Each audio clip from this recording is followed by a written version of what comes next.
Hi guys, this is Michael from the Board Games Chronicle. Today I have another short material, another first look at another game.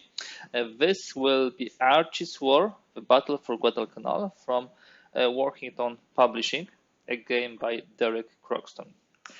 Uh, this is a game which was released just recently. I received it like yesterday, and I'm looking into the components, basic game concepts, also a little about history. Uh, Later on, you may count on me to create some kind of a walkthroughs, playthroughs, and maybe also rules explanation. I'm really fan of those Worthington games. I actually get similar game to this one quite recently, Guadalcanal Solitaire. You will see some similarities between both titles and to what extent some mechanics are used in the other. In essence, this game tells the story of the 1st Marine Division, which landed on the island of Guadalcanal in August 1942, and they took over the Henderson Field, airfield, which was built by Japanese. It was a complete surprise. It was a really bold move, and after this attack, they had to repent a continuous stream of attacks from Japanese.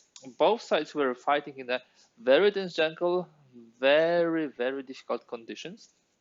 And this game depicts exactly this struggle. This struggle, in the end, as we all know, finished in the American victory, which was a key milestone in a broader Pacific War. We will have possibility to play this game solitaire and two-player, which is really cool. This will be game, which is a block game, so very nice components. You might remember a couple of other games from this publisher from the past where also the blocks were used. From my perspective, being fan of the Pacific War, the most prominent title would be, of course, Tarawa 1943. Here it is. Played it a lot last year. So I have also high hopes for the Archie's War. So let's have a look inside into the box. Oh, this is nicely packed game. What we have as a first thing, we have a battle archive. That's this cool thing to chronicle your past games, whether it was two-player game or solitaire game, who won on which turn, and doing some notes. Pretty cool thing with some pictures from the actual struggle, making it even more climatic, thematic. Nice. Then we have a rule book, which is not overly long. It is 12 pages for both modes. First of all, in the rule book, you have a description of a two-player game. Here, short introduction.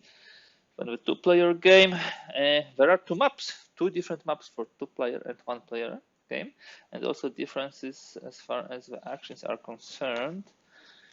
So you can read all of this here. So you have the sequence of play in which you get the reserves, you perform up to two actions, you resolve one attack, do the victory check, and possibly do the attrition on Japanese side. And then you switch from side to side, exactly one by one, playing with up to the victory.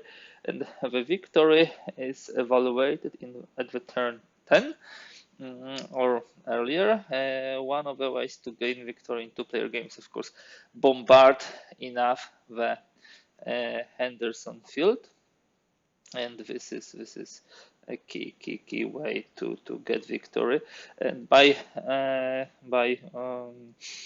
bombarding, we mean getting close enough to this. Of course, overrunning will immediately also destroy the Henderson Field. Here we have a description of action. Step 2, which is perform two actions. Step 3 is our attacks. Step 4, victory checks. And step 5, end of turn and Japanese attrition possible. Each of the sides will have some special abilities like air support, amphibious attack. We have barbed wire, recon, and resupply for Americans. Also some cool stuff for Japanese, like amphibious assault, attrition, which can be inflicted against the US troops, resupply, bombardment, because the Japanese fleet was pretty active during this part of the war.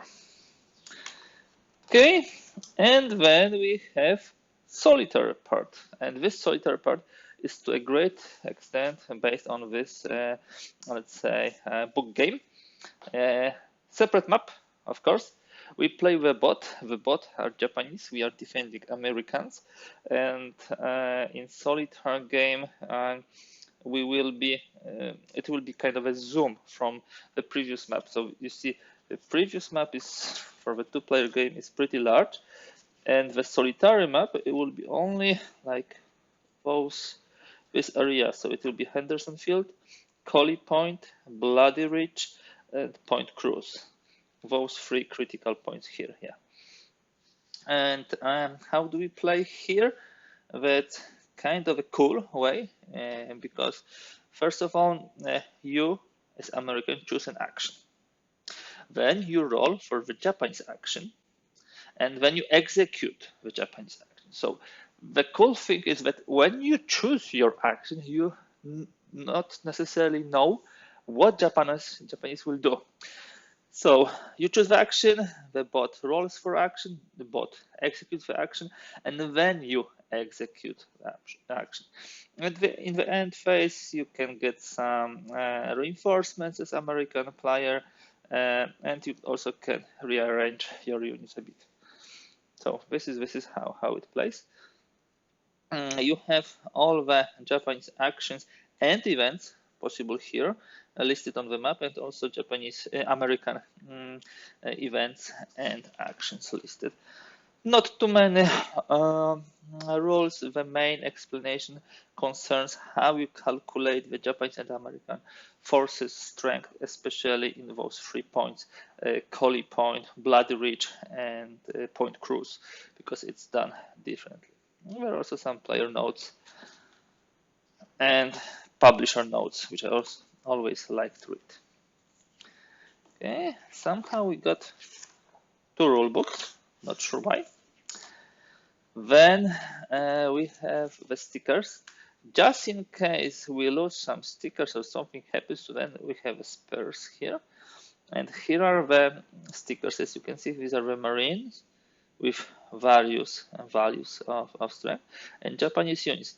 In essence, the Marines will be more powerful, with some exceptions.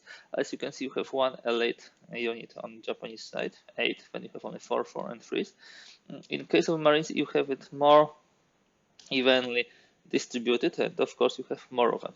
Here are the special abilities, which also apply versus the blocks. Now the maps.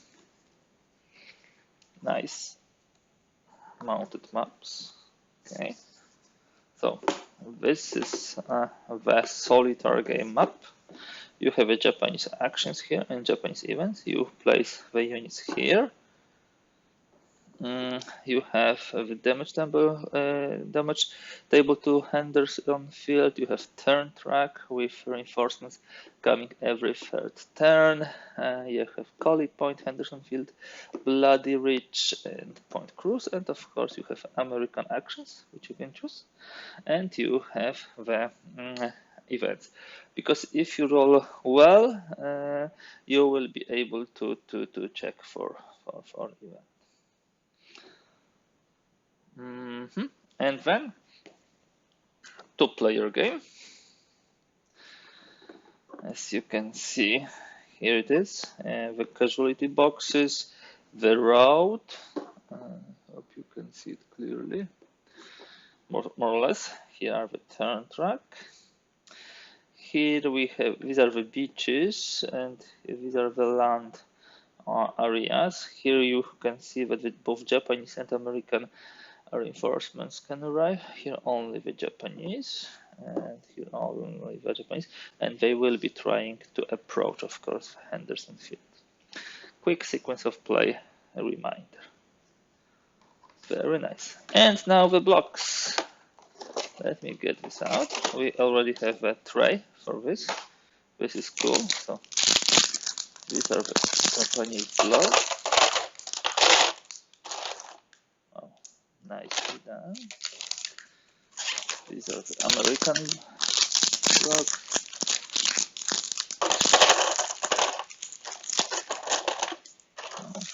Just need to apply the stickers.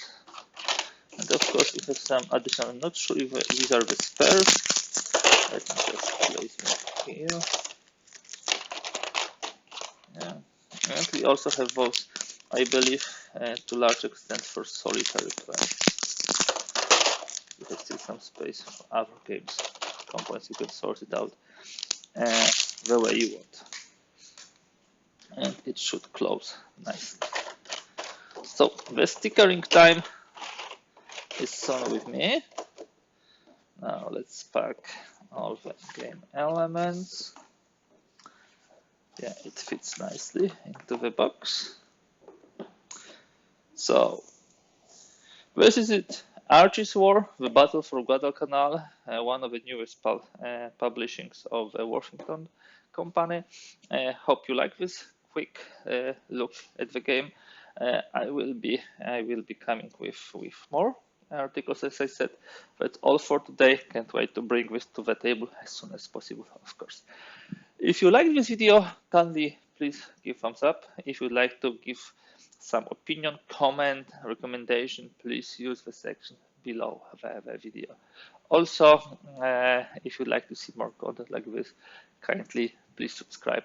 Every subscription counts for such a small content creator like a Boardgames coin. Thank you very much for today, and hear from you soon. Bye.